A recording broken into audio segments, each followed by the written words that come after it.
কলিযুগের বিশেষ ঘটনা। এই কলির হাওয়া লাগলো যে ওই ছেলের গায়ে, এই কলির হাওয়া লাগলো যে ওই ছেলের গায়ে। ছেলে কাউকে কিছু বলে না, কারুর কথা মানে না, হাইব্রিড মেয়ে দেখতে পেলে তার পিছু আর ছাড়ে না। তারে কিছু বলতে গেলেই তেড়ে তেড়ে মারতে আয়। এই কলির হাওয়া লাগলো যে ওই ছেলের গায়ে। তাহলে বুঝতে পারছো কলিযুগের ছেলেদের কি বিশাল ধর্ম ওরা নিয়ে বসে আছে।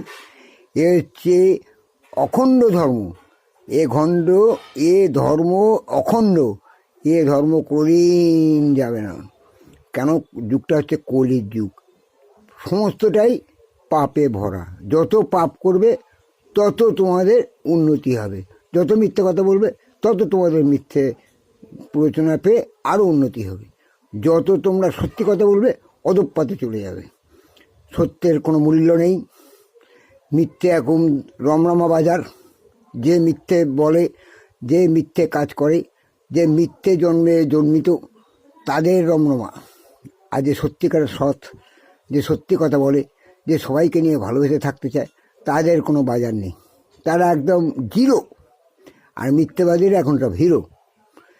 এই কলিযুগের যত বাঞ্চোদ বোকাচোদা হারামি ছেলে আছে, বদমাইশ ছেলেদের কথাই বলছি, তারা নিজেদের আখের গুছোবার জন্য অনেক কিছু করে ফেলছে। দেখো, কি ছেলে কি মেয়ে, খারাপ প্রয়োজনা পেলে তারা খারাপ হয়ে যায়। কিন্তু খারাপ হলে কী হবে? তাহলে ভবিষ্যৎটাই অন্ধকার হয়ে যাবে। শুধু মেয়েদের পেছনে ঘুরলে তো হবে না বাবা। একটুখানি নিজের উন্নতির জন্য ভালো পথেও ঘোরো, তাহলে দেখবে তোমাদের উন্নতি অবধারিত। বুঝলে? হাইব্রিড মেয়ের পেছনে ঘুরে কেন নিজেদের ভবিষ্যৎটা নষ্ট করছো? বুঝলে? হ্যান্ডেল তো ভালো করে মারতে পারো না, এদিকে তোমরা মেয়েদের পেছনে ঘুরছো। যদি ওই মেয়েটা হট করে তোমাকে বলে, এই শুয়ার বাচ্চা, আমায় বিয়ে করতে পারবি? তুই তো পোঁদ উল্টে পালাবি, ধন তোর পোঁদে ঢুকে যাবে। রোজগারপাতি করিস না, বেকার চোদা মাল। কিন্তু মেয়েদের ঝোঁক তোদের খুব বেশি।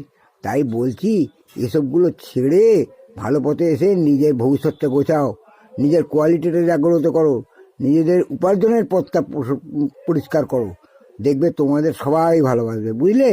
উপার্জন করো, উপার্জন করো। উপার্জনশীল ব্যক্তিকে সবাই ভালোবাসে। সৎ হও, সরল হও, সত্যবাদী হও, হাসি খুশি থাকো। উপার্জন করো। উপার্জন করলে তোমাদের দাম প্রচুর প্রচুর।